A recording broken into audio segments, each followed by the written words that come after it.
కళ్ళల్లో నీళ్ళు వచ్చినాయి. ఆ చంద్రశేఖరరావు గారు, నీ కళ్ళల్లో నిప్పులు ఎందుకు పోసుకుంటున్నావు? ఆ దళితుల పిల్లలు ఇంకెంతకాలం చెప్పులు కుట్టుకొని బతకాలి? ఇందుకే నీకు దుఃఖం వచ్చిందా అని నేను అడుగుతున్నా. మిత్రులారా, ఇవాళ ఆలోచన చేయండి. నిజంగానే 10 సంవత్సరాలు చంద్రశేఖరరావు గారు ముఖ్యమంత్రిగా ఉన్నప్పుడు 20 లక్షల కోట్ల రూపాయలు ఆయన చేతికి వచ్చినాయి. ప్రజలు కట్టిన పన్నులు కావచ్చు, 8 లక్షల కోట్ల రూపాయలు బ్యాంకుల్లో ఆయన చేసిన అప్పులు కావచ్చు. ఆనాడు అన్నాడు, ఉమ్మడి రాష్ట్రంలో తెలంగాణ ఉద్యమంలో, ఉమ్మడి రాష్ట్రంలో సమైక్య పాలనలో సీమాంధ్రులు మన సాగునీటి ప్రాజెక్టులు కట్టలేదు, నిర్లక్ష్యం చేసిండ్రు. అందుకే పాలమూరు జిల్లా ఎడారిగా మారింది. ఎడారిగా మారిన పాలమూరు జిల్లా నుంచి లక్షలాది భార్యాభర్తలు జంటలుగా వలసలు పోయినరు.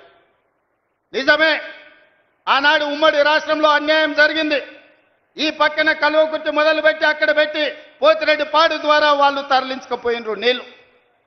ఈ పక్కన జూరాల కావచ్చు, నెట్టంపాడు కావచ్చు, భీమా కావచ్చు, కల్వకుర్తి కావచ్చు, పాలమూరు రంగారెడ్డి కావచ్చు, ఇలాంటి ఎన్నో ప్రాజెక్టులు కట్టకుండా ఎస్ఎల్బిసి టన్నెల్ కావచ్చు, ఉమ్మడి రాష్ట్రంలో అన్యాయం జరిగింది. మా పొలాలకు నీళ్లు రాలే. మా ఎండిపోతున్న పొలాలను చూసి మా కళ్ళల్లో నీళ్లు దారగట్టినాయి. అందుకే కదా నాడు నీ కండగా నిలబడి ఈ పాలమూరు జిల్లా మొత్తం జై తెలంగాణ అని నీ పార్టీని గెలిపిస్తే 10 సంవత్సరాలు ముఖ్యమంత్రిగా ఉన్న చంద్రశేఖరరావు గారు, నేను నిన్ను సూటిగా అడుగుతున్నా, నా గడ్డ మీద నుంచి నా పాలమూరు రంగారెడ్డి ఎత్తిపోతల 10 ఏళ్లలో ఎందుకు పూర్తి చేయలే? నా కల్వకుర్తి ఏమైంది? నా నెట్టంపాడు ఏమైంది? నా భీమా ఏమైంది? నా కోయిల్ సాగర్ ఏమైంది? నా జురాల ఏమైంది? ఇవాళ నా జిల్లాల ఉన్న ప్రాజెక్టులను ఉమ్మడి రాష్ట్రంలో జరిగిన అన్యాయం కంటే నువ్వు ముఖ్యమంత్రిగా ఉండి మేము ఎంపిక చేసి పార్లమెంట్ గెలిపిస్తే మాకు ద్రోహం చేసింది, మా గుండెల మీద తన్నింది నువ్వు కాదా అని నేను ఈ గడ్డ మీద నుంచి అడుగుతున్నా.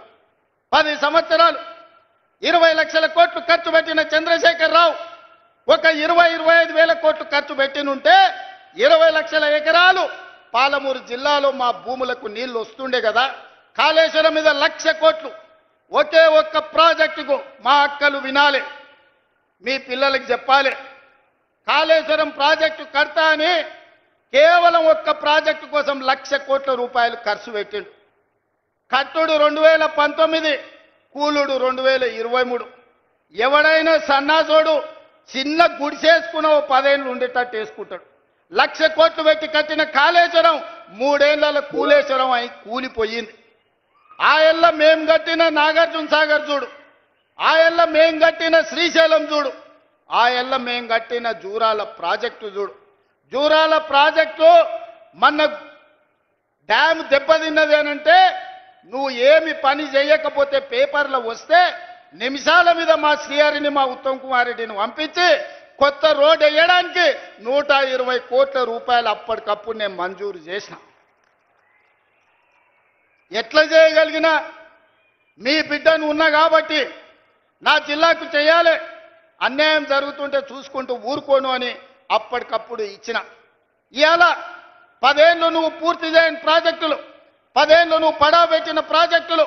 అందుకే దామోదర రాజనరసింహ గారికి, ఉత్తమ్ కుమార్ రెడ్డి గారికి చెప్పిన, మా అనిరుద్ధ్ రెడ్డి అడిగితే ఈరోజు అన్ని ప్రాజెక్టులకు సంబంధించి పాలమూరు రంగారెడ్డి ఎత్తిపోతల, Kalwakurthy project, Bhima project, Koil Sagar project, Nettempadu project, ఈరోజు ప్రతి ప్రాజెక్టు మహబూబ్ నగర్ జిల్లాలో ఉన్న అన్ని సాగునీటి ప్రాజెక్టుల భూ సేకరణకు ఎన్ని వందల కోట్లైనా ఈ సంవత్సరం డిసెంబర్ 9 తారీఖు లోపల మొత్తం భూ నిర్వాసితులకు వాళ్ళందరికీ నష్టపరిహారం ఇచ్చి భూమి సేకరించి రాబోయే 2 ఏళ్ల ప్రాజెక్టులు పూర్తి చేయడానికి ప్రణాళికలు సిద్ధం చేసినాం.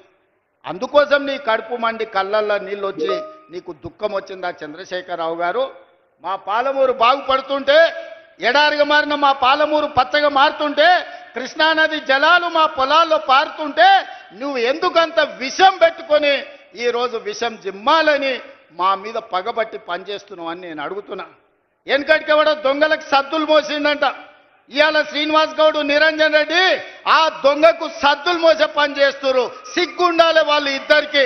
ఇవాళ జిల్లాలో జరుగుతున్న అభివృద్ధిని 75 ఏళ్ల తర్వాత ఆనాడు మొట్టమొదటి హైదరాబాద్ రాష్ట్రానికి ముఖ్యమంత్రిగా పాలమూరు బిడ్డ బూరుగుల రామకృష్ణారావు అయ్యిండు. ఆనాడు స్వతంత్రం వచ్చినప్పుడు నిజాం రాజ్యం నుంచి విముక్తి కలిగినప్పుడు పాలమూరు బిడ్డ ముఖ్యమంత్రి అయితే మళ్ళీ 75 ఏళ్ల తర్వాత ఈ మట్టిలో పుట్టిన బిడ్డ ఈరోజు తెలంగాణ రాష్ట్రానికి ముఖ్యమంత్రి అయితే అభినందించాల్సింది పోయి ఆ దొంగకు సద్దులు మోస్తారా? సిగ్గుండాలి శ్రీనివాస్ గౌడ్, నిరంజన్ రెడ్డి. నీకు అన్నం తిన్నప్పుడు విశ్వాసం ఉండాలి. ఈ గడ్డ అన్నం పెట్టింది, ఈ ప్రాంత ప్రజలు మీకు అధికారం ఇచ్చింది. ఇవాళ ఓ 10 ఏళ్ళు పాలమూరు బిడ్డకు అవకాశం ఇస్తే పనులు జరగనప్పుడు మీరు ప్రశ్నిస్తే అర్థం ఉంది. 10 నెలలు కూడా కాలేదు, నువ్వు దిగిపో, నువ్వు దిగిపో, నువ్వు దిగిపో. ఏం పుట్టిందా వీళ్ళకు? ఏం అల్కగా అట్లా వచ్చినా, మా గాలి కొట్టుకొచ్చినా మనము? పాలమూరులో మీరు అందరు మా అక్కలందరూ ఆశీర్వదించారు.